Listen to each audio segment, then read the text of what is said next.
እኔ የምለው ይሄ ነው ዞላ ጊፍት ሃውስ። እሺ ታስታውሳለህ ይሄን ቪዲዮ? ኧረ እሺ ምንድነው ሁሉ ጊፍት የሰጠኝ?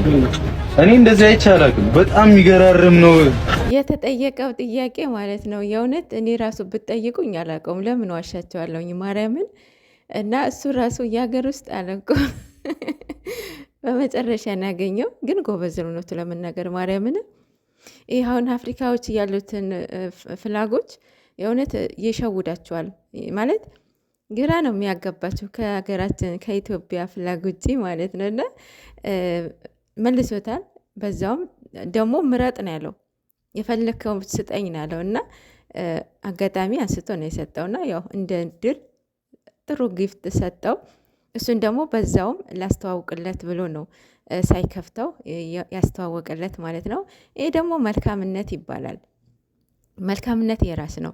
መልካም ስትሰሩ ከሰማይ ቤታችሁ የሰማይ ቤታችሁ ነው። ባይዘዌ ዛሬ ቅመሟ ስቶሪ ላይ ለቀቀችው ካያችሁት ብዙ ነገር ያስተምራቸዋል። ብዙ ነገር ማለት ነው። ማርያምን አሁንና እኛ በዚህ እንባላለን አረብ ቤት ተቀምጠን ሁሉም ነገር ተመችቶን ዋይፋን፣ ምግብ፣ መኝታ ኤቭሪቲንግ ተመችቶን እናባላለን፣ እናጣላለን። እኛ በአካል አናቃቸውም፣ በቪዲዮ ነው የምናውቃቸው አይደለም።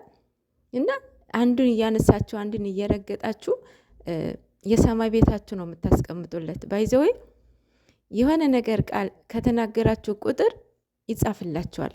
እዛ ስትሄዱ በራሳችሁ በአንደበታችሁ ነው የምታነቡት ማለት ነው፣ ንስሐ እስካልገባችሁ ድረስ ማለት ነው። ኤንዌስ ለሁላችን ልቦና ይስጠን እና ዛሬ በሰላም ይመጣሉ ብዬ ተስፋ አደርጋለሁኝ።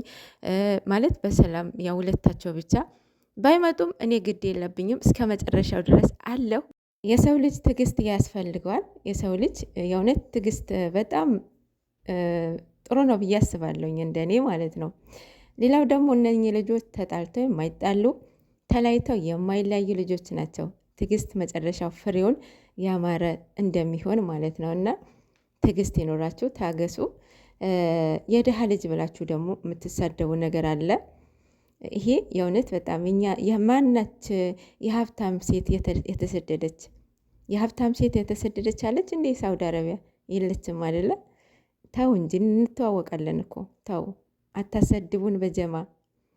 ለማንኛውም ልቦና ይስጣችሁ፣ ይስጠን ለሁላችንም።